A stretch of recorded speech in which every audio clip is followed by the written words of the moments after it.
What's going on, everybody? It's the RC News Roundup. Welcome back to the channel.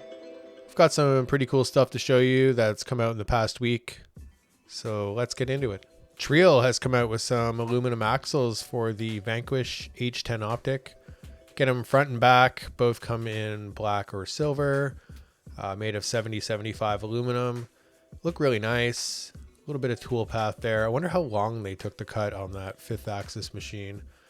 Anyway, so if you have the H10 optic RTR and you want to upgrade your axles to aluminum, there's a choice from another company. Or maybe you're building a custom rig and you've already got the parts for an axle. There's another option. Oh man, check out this beauty from Buggy Designs. So this is for the Arma Felony. It's called the Kanjo S. 1/7 scale, anything 1/7 scale. Based on a Subaru Impreza. Buggy Designs does such a great job with all their on-road bodies. It's too bad this thing doesn't fit a 8 scale buggy. I already measured everyone, so yeah, it's too long. The wheelbase, too long. 406, I think. Look at that one. So nice. The back window on it too, the detailing, see that? Oh man. So they did a great job. I think we can all agree.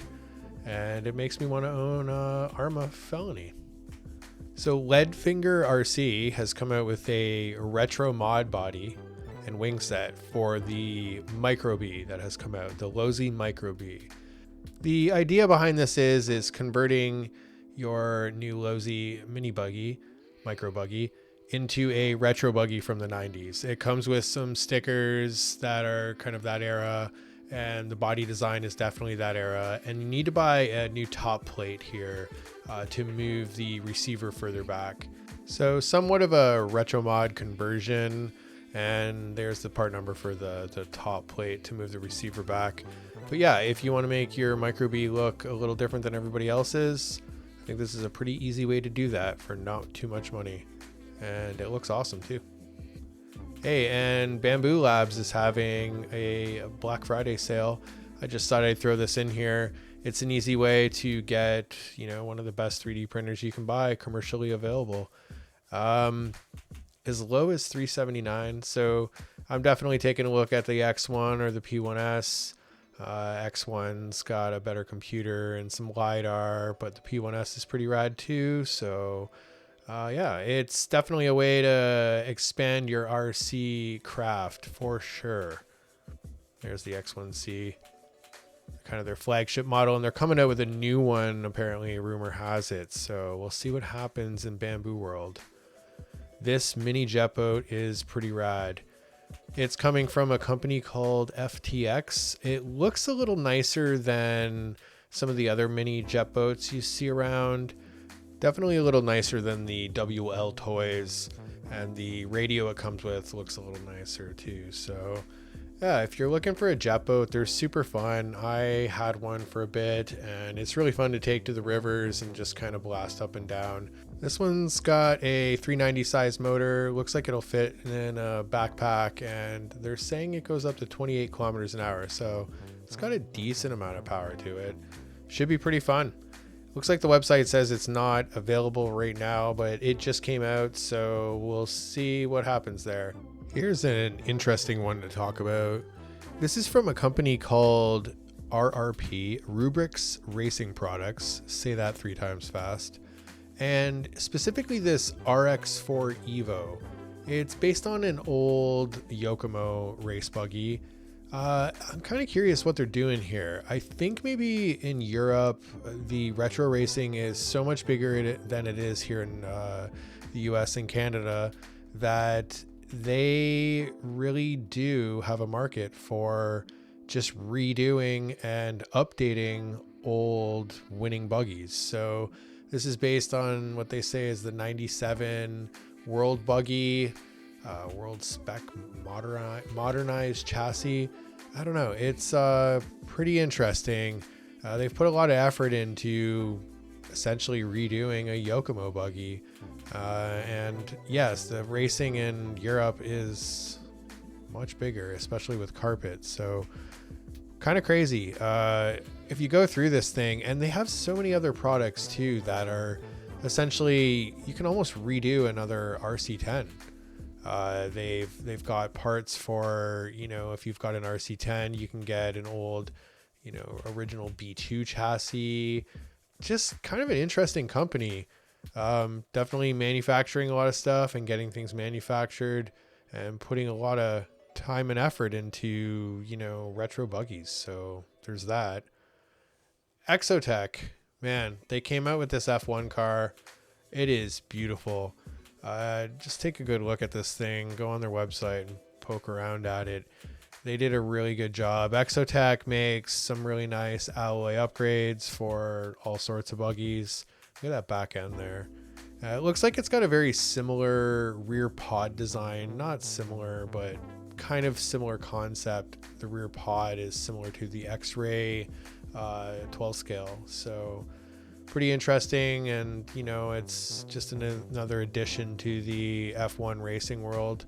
I've never done the F1 racing, but it definitely looks fun. Open wheel racing, man, it's pretty hairy out there. So yeah, check this thing out. It's just come out. You can see the rear end there is, it's like similar to the 12 scale X-Ray, like I said. So pretty cool. And it looks like it retails for around $389. There's the front end there. So some nice machining, some really nice. That paint job is beautiful, super nice. Yeah.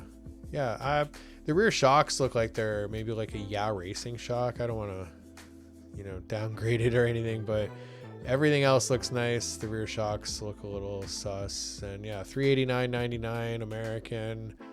Not bad for a higher end F1 car. The new X-Ray X4 25, nerd out on this. Those guys are all powered by AI.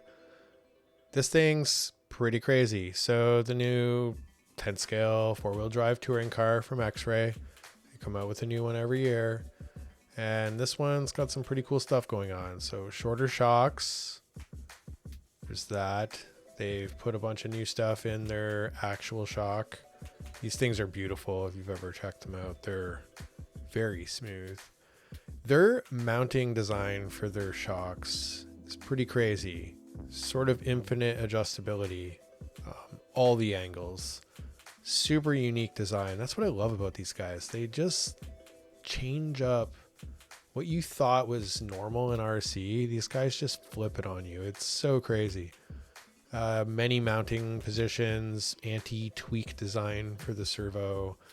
You can do both tie rod or carbon arms.